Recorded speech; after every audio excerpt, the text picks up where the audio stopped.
Hello students, welcome to your economics class. আমি আজিৰ পৰা ইণ্ডিয়ান ইকনমি অৰ্থাৎ ভাৰতৰ অৰ্থনৈতিক বিকাশ খণ্ডটোৰ দ্বিতীয় অধ্যায় আৰম্ভ কৰিম। আমাৰ সেকেন্ড চেপ্টাৰটোৰ নাম হ'ব ইণ্ডিয়ান ইকনমি 1950 to 1990। ভাৰতীয় অৰ্থনীতি 1950ৰ পৰা 1990। আমি এই বিশেষ অধ্যায়টোত প্ৰথমতে আৰম্ভ কৰিম অৰ্থনৈতিক ব্যৱস্থাৰ পৰা। তাত আমি পুঁজিবাদী অৰ্থনীতি, সমাজবাদী অৰ্থনীতি, মিশ্ৰ অৰ্থনীতি কাক কয় তাৰ বিষয়ে আমি জানিবলৈ চেষ্টা কৰিম। তাৰ পিছলৈ আমি চাম পঞ্চবাৰ্ষিক পৰিকল্পনা ভাৰতে যি হাতত লৈছিল 1951 চনৰ পৰা, সেই পৰিকল্পনাৰ যি কাৰ্যক্ৰমণিকা আছে 1951 চনৰ পৰা 90 চনলৈকে কি ধৰণৰ তাত উদ্দেশ্য আছিলে, ফলাফল আছিলে, ৰূপায়ণ কি কৰিছিলে, সেই গোটেইখিনিৰ বিষয়ে আমি পঢ়িম। লগতে আমি অৰ্থনৈতিক পৰিকল্পনাৰ অৰ্থ আৰু পঞ্চবাৰ্ষিক পৰিকল্পনাৰ লক্ষ্যসমূহ সেইখিনিও পঢ়িম। ইয়াৰ লগতে সংগতি ৰাখি আমি এই 1950 চনৰ পৰা 1990 চনৰ সময়লৈকে ভাৰতীয় অৰ্থনীতিখনক এবাৰ কৃষিখণ্ড আৰু কৃষিখণ্ডৰ লগত যি ভূমি সংস্কাৰ হৈছিল, ভাৰতৰ সেউজ বিপ্লৱ, চৰকাৰী সাহায্যৰ ওপৰত যিবোৰ বিতৰ্ক, উদ্যোগ আৰু ব্যৱসায়, বাণিজ্য নীতি আৰু আমদানিৰ প্ৰতিস্থাপন ইত্যাদি সকলোবোৰ আমি চাম। থোৰতে ক'বলৈ গ'লে আমি ভাৰতীয় অৰ্থনীতিখন 1950ৰ পৰা 1990 চনলৈকে কেনেধৰণে আছিল, কেনেধৰণে অৰ্থনীতিখন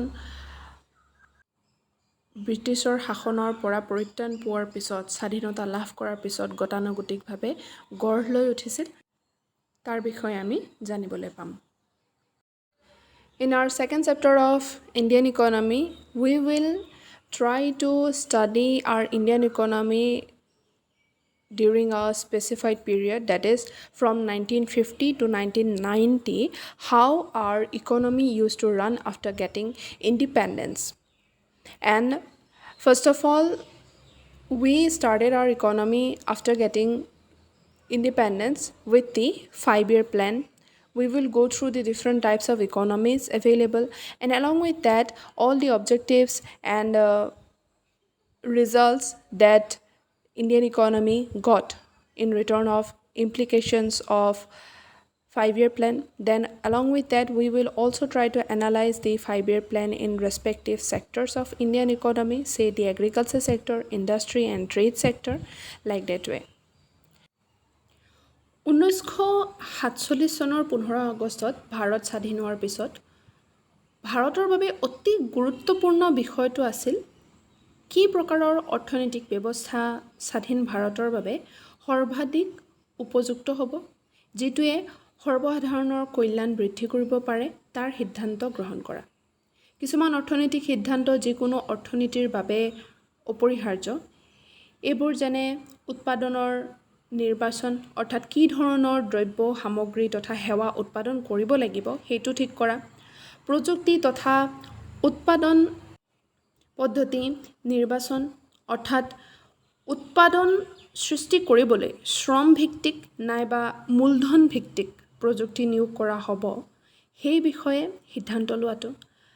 আনহাতে তৃতীয়টো হৈছে যে উৎপাদিত বয় বস্তু তথা সেৱাৰ বিতৰণ, অৰ্থাৎ কিভাৱে উৎপাদিত সামগ্ৰী আৰু সেৱা লোকৰ মাজত বিতৰণ কৰা হ'ব তাক ঠিক কৰাটো।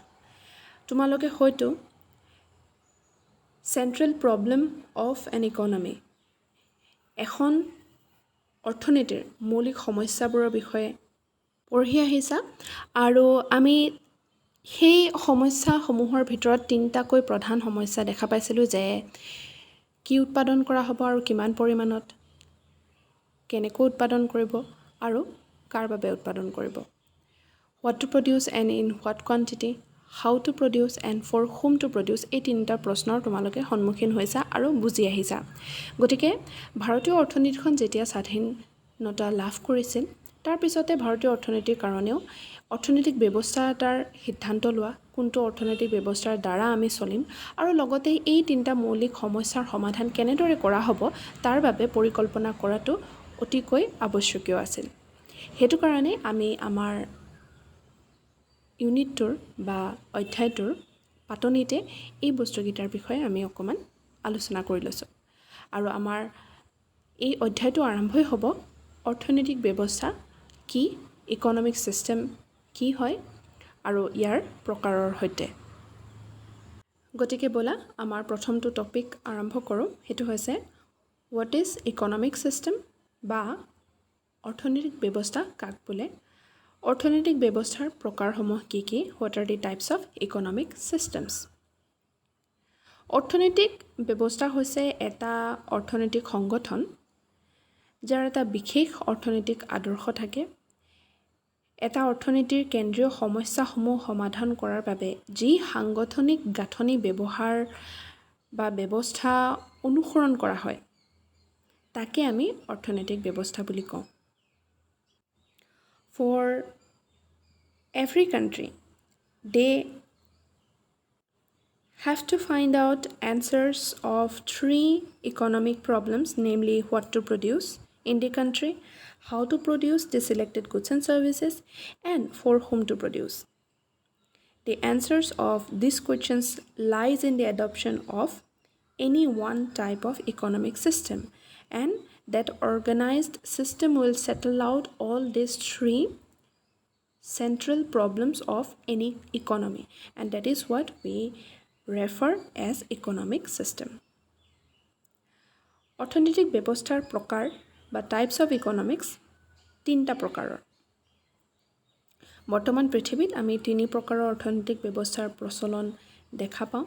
তাৰ ভিতৰত প্ৰথমটো হৈছে পুঁজিবাদী অৰ্থনীতি অৰ্থাৎ কেপিটেলিষ্টিক ইকনমি। দ্বিতীয়টো হৈছে সমাজবাদী অৰ্থনীতি অৰ্থাৎ ছ'চিয়েলিষ্টিক ইকনমি। তৃতীয়টো হৈছে মিশ্ৰ অৰ্থনীতি অৰ্থাৎ মিক্সড ইকনমি। এতিয়া আমি এটা এটাকৈ এই অৰ্থনৈতিক ব্যৱস্থাৰ প্ৰকাৰসমূহৰ বা ক'ব পৰা যায় তিনি প্ৰকাৰৰ অৰ্থনীতি যি উপলব্ধ আজি বৰ্তমান পৃথিৱীত তাৰ সুকীয়াকৈ আলোচনা কৰিম। অৰ্থনৈতিক ব্যৱস্থাৰ প্ৰকাৰসমূহৰ ভিতৰত আমাৰ প্ৰথমটো টপিক হ'ব পুঁজিবাদী অৰ্থনীতি। ইয়াক ইংলিছত কেপিটেলিষ্টিক ইকনমি বা ফ্ৰী মাৰ্কেট ইকনমি বুলিও জনা যায়।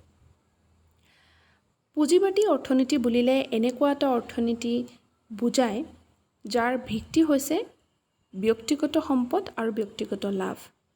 এইটো ব্যৱস্থাত য'ত দাম বা মূল্য নিৰ্ধাৰক হৈছে বজাৰৰ চাহিদা আৰু যোগান শক্তি অৰ্থাৎ থোৰতে ক'বলৈ গ'লে বজাৰ শক্তি। এইটো ব্যৱস্থাক মুক্ত বজাৰ অৰ্থনীতি বুলিও কয়। ইংলিছত হ'ব লেজিছ ফেয়াৰ ইকনমি। ইয়াত চৰকাৰী নিয়ন্ত্ৰণৰ পৰা সম্পূৰ্ণ মুক্তভাৱে বজাৰ সম্পৰ্কীয় সকলো সিদ্ধান্ত থাকে পুঁজিপতিসমূহৰ হাতত। অৰ্থাৎ এনেধৰণৰ অৰ্থনীতিত আমি চৰকাৰৰ নিয়ন্ত্ৰণ বা হস্তক্ষেপ নিচেই কম মাত্ৰাত দেখা পাওঁ। জাপান, অষ্ট্ৰেলিয়া, আমেৰিকা, পশ্চিম ইউৰোপৰ দেশসমূহ ইত্যাদি হৈছে পুঁজিবাদী অৰ্থনীতিৰ উদাহৰণ। পুঁজিবাদী অৰ্থনীতি এখনৰ বৈশিষ্ট্যবোৰ এনেধৰণৰ যে ইয়াত আমি সম্পদৰ ব্যক্তিগত মালিকীস্বত্ব থকা দেখোঁ। ইয়াত আমি চৰকাৰৰ হস্তক্ষেপৰ অনুপস্থিতি দেখোঁ। আমি মুক্ত উদ্যোগ তথা উদ্যোগিক সংগঠনৰ অৱস্থিতি দেখা পাম। উৎপাদনত উদ্যোগীৰ লক্ষ্য সম্ভাৱ্য উচ্চতম লাভ অৰ্জন কৰাহে হয়।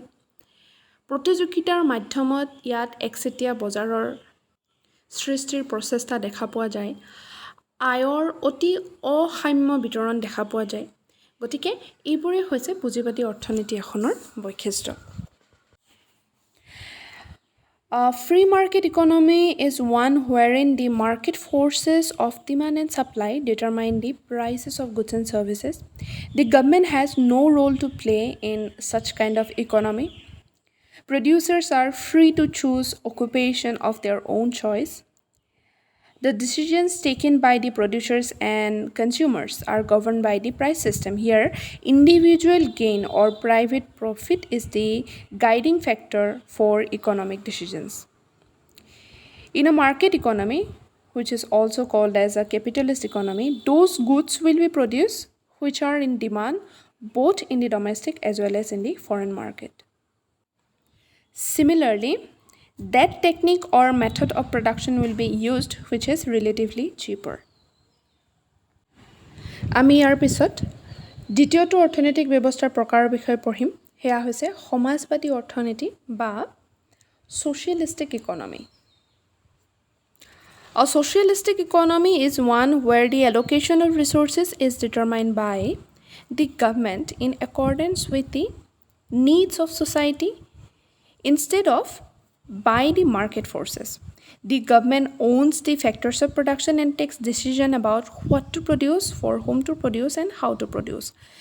Under socialistic economy, social welfare instead of private profit, social welfare is the guiding factor for the decision making. সমাজবাদী অৰ্থনীতি হৈছে এনে এখন অৰ্থনীতি য'ত বজাৰ শক্তিৰ পৰিৱৰ্তে চৰকাৰেহে সমাজৰ অভাৱ বা প্ৰয়োজন অনুসৰি সম্পদসমূহৰ সংযোজন নিৰ্ধাৰণ কৰে। চৰকাৰ উৎপাদনৰ উপাদানসমূহৰ গৰাকী হয়। ই কি উৎপাদন কৰা হ'ব, কাৰ বাবে উৎপাদন কৰা হ'ব আৰু কেনেকৈ উৎপাদন কৰা হ'ব, এই সিদ্ধান্তসমূহ গ্ৰহণ কৰে। সামাজিক কল্যাণেই হৈছে সিদ্ধান্ত গ্ৰহণৰ পথ প্ৰদৰ্শনকাৰী উপাদান। ইয়াত কোনো ধৰণৰ ব্যক্তিগত লাভৰ স্বাৰ্থত কোনো ধৰণৰ অৰ্থনৈতিক সিদ্ধান্ত লোৱা নহয়। এনেবোৰ অৰ্থনীতিৰ বৈশিষ্ট্যসমূহ হৈছে যে সামাজিক কল্যাণ হৈছে সমাজবাদী অৰ্থনীতিৰ এটা গুৰুত্বপূৰ্ণ লক্ষ্য। যিহেতু সমাজবাদত লাভ অৰ্জনৰ লক্ষ্য নাথাকে, সেইবাবে উৎপাদনতো প্ৰতিযোগিতাৰ প্ৰেৰণা নাথাকে ইয়াত। দ্বিতীয়তে, উদ্যোগসমূহৰ নিজস্ব স্বাধীনতা কোনো ধৰণৰেই নাথাকে। কি প্ৰকাৰ, কি উপায় বা কাৰ বাবে সামগ্ৰী তথা সেৱা উৎপাদন কৰা হ'ব তাৰ সম্পূৰ্ণ সিদ্ধান্ত ৰাষ্ট্ৰই গ্ৰহণ কৰে। সম্পদ বা উৎপাদনৰ উপাদানসমূহৰ ৰাজহুৱা মালিকীস্বত্ব হোৱাৰ বাবে উদ্যোগসমূহে অৰ্জন কৰা লাভ ৰাষ্ট্ৰৰ হাতলৈ গুচি যায় আৰু ৰাষ্ট্ৰই এই সম্পদ সামাজিক কল্যাণৰ উদ্দেশ্যে ব্যয় কৰে। অৰ্থনৈতিক ব্যৱস্থাৰ অন্তিমতম প্ৰকাৰটো হৈছে মিশ্ৰ অৰ্থনীতি বা mixed economy. A mixed economy is a combination of a free market economy, that is capitalistic economy, and a socialist economy. It has the coexistence of both private sector and public sector side by side in the economy. The areas or sectors which are strategic and are of national importance are reserved for the public sector. In mixed economies, the government, that is the public sector, and the market, the private sector, together answer the three basic problems. The government will provide and also produce goods and services that the market fails to do. মিশ্ৰ অৰ্থনীতি হৈছে এখন মুক্ত বজাৰ অৰ্থনীতি আৰু এখন সমাজবাদী অৰ্থনীতিৰ এক সংযোজন বা সংমিশ্ৰণ। এই অৰ্থনীতিত ওচৰা ওচৰিকৈ দুয়োটা খণ্ড, যেনে ব্যক্তিগত খণ্ড আৰু ৰাজহুৱা খণ্ডৰ সহ অৱস্থিতি দেখা পোৱা যায়। মিশ্ৰ অৰ্থনীতিবোৰত চৰকাৰ বা ৰাজহুৱা খণ্ড আৰু বজাৰ বা ব্যক্তিগত খণ্ড দুয়োটাই একলগ হৈ অৰ্থনীতিখনৰ মুখ্য সমস্যা তিনিটাৰ উত্তৰ দিয়ে। ভাৰত হৈছে মিশ্ৰ অৰ্থনীতিৰ এখন দেশ। Our second topic from this chapter will be the need of planning in India or importance of economic planning in India. ইয়াৰ পিছৰটো টপিক আমি পঢ়িম যে ভাৰতত অৰ্থনৈতিক পৰিকল্পনাৰ প্ৰয়োজনীয়তা কিয় বা ভাৰতত অৰ্থনৈতিক পৰিকল্পনাৰ গুৰুত্বসমূহ কি কি। Our first point will be limitation of market mechanism. In a free market economy, there is least intervention of the government in the economic activities. Hence, all the economic problems are solved through the free play of market forces of demand and supply. This market-based economy do maximize profit in a private sense, but disregards social benefits. Therefore, planning is needed to avoid the adverse effects of a market economy. প্ৰথমটো point হৈছে বজাৰ কৌশলৰ সীমাবদ্ধতা। মুক্ত বজাৰ অৰ্থনৈতিক কাম কাজৰ ওপৰত চৰকাৰৰ হস্তক্ষেপ অতি নগণ্য হয়। গতিকে বজাৰ শক্তি, চাহিদা আৰু যোগানৰ মুক্ত ক্ৰিয়া প্ৰক্ৰিয়াৰ যোগেদিহে সকলো ধৰণৰ অৰ্থনৈতিক সমস্যাৰ সমাধান কৰা হয়। এই বজাৰ ভিত্তিক অৰ্থনীতিয়ে ব্যক্তিগত লাভ সৰ্বাধিক কৰে, যদিও ইয়াৰ পৰা কোনো ধৰণৰ সামাজিক লাভ পোৱা নাযায়। সেইবাবে বজাৰ অৰ্থনীতিৰ যিবোৰ প্ৰতিকূল প্ৰভাৱ আছে সেইসমূহ দূৰ কৰিবৰ নিমিত্তে পৰিকল্পনাৰ প্ৰয়োজন হয়। ছেকেণ্ড পইণ্টটো হ'ব use of resources in national interest, ৰাষ্ট্ৰীয় স্বাৰ্থত সম্পদৰ ব্যৱহাৰ। India's resources are limited in relation to her needs of development. Therefore, resources available in the country need to be used efficiently. The economic and human resource available in the country can be utilized in the national interest through economic planning. Planning facilitates increase in output according to national priorities. ৰাষ্ট্ৰীয় স্বাৰ্থত সম্পদৰ ব্যৱহাৰ, এই পইণ্টটো ব্যাখ্যা কৰিম। উন্নয়নৰ প্ৰয়োজনীয়তাৰ তুলনাত ভাৰতৰ সম্পদসমূহ সীমিত, সেইবাবে দেশখনৰ প্ৰাপ্ত সম্পদবোৰ সুদক্ষভাৱে ব্যৱহাৰ কৰাটো অত্যাৱশ্যকীয়। অৰ্থনৈতিক পৰিকল্পনাৰ সহায়ত দেশখনৰ অৰ্থনৈতিক আৰু মানৱ সম্পদসমূহ ৰাষ্ট্ৰীয় স্বাৰ্থ ৰক্ষা কৰাৰ বাবে ব্যৱহাৰ কৰিব পাৰি। পৰিকল্পনাই সদায় ৰাষ্ট্ৰীয় অগ্ৰাধিকাৰ অনুযায়ী উৎপাদন বৃদ্ধি কৰাত সহায় কৰে। সেয়েহে আমাক পৰিকল্পনাৰ প্ৰয়োজন। After that, the third point is creation of economic and social infrastructure, অৰ্থনৈতিক আৰু সামাজিক আন্তঃগাঁথনিৰ সৃষ্টি।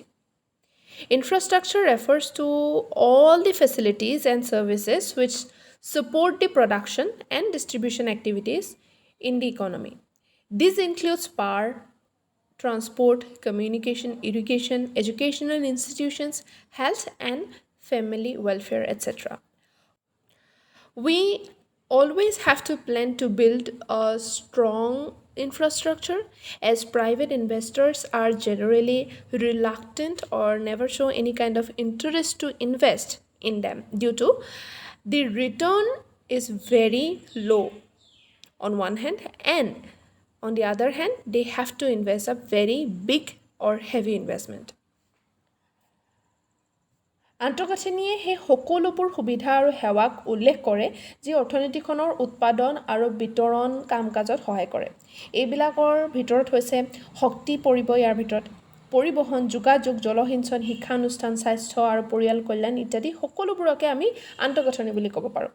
আমি এটা শক্তিশালী আন্তঃগাঁথনি নিৰ্মাণৰ বাবে পৰিকল্পনা গ্ৰহণ কৰিব লাগে। পৰিকল্পনাৰ জৰিয়তে আন্তঃগাঁথনিৰ সৃষ্টিয়ে দেশখনক আৰু সক্ৰিয় আৰু শক্তিশালী কৰি তোলে আৰু উন্নতিৰ দিশত ধাৱমান হ'বলৈ সহায় কৰে। ব্যক্তিগত যিসকল বিনিয়োগকাৰী থাকে তেওঁলোকে সাধাৰণতে এইবিলাক ক্ষেত্ৰত বিনিয়োগ কৰিবলৈ একেবাৰে ইচ্ছা নকৰে, কাৰণ এই খণ্ডবোৰত যি আমি প্ৰতিদান পাওঁ সেয়া অতি নিম্ন হাৰৰ আৰু লগতে বৃহৎ পৰিমাণৰ বিনিয়োগৰ প্ৰয়োজন হয়। সেই গতিকে আমি পৰিকল্পনাৰ দ্বাৰাহে অৰ্থনৈতিক আৰু সামাজিক আন্তঃগাঁথনিৰ সৃষ্টি কৰিব পাৰোঁ, ইকনমিক আৰু ছ'চিয়েল ইনফ্ৰাষ্ট্ৰাকচাৰ ক্ৰিয়েট কৰিব পাৰোঁ। ফ'ৰ্থ পইণ্টটো হৈছে ৰিডাকশ্যন অফ ৰিজনেল ডিছপেৰিটিজ, আঞ্চলিক বৈষম্য হ্ৰাসকৰণ। There exist large disparities in the development between regions in India. For example, the states of West Bengal, Maharashtra, Gujarat, etc.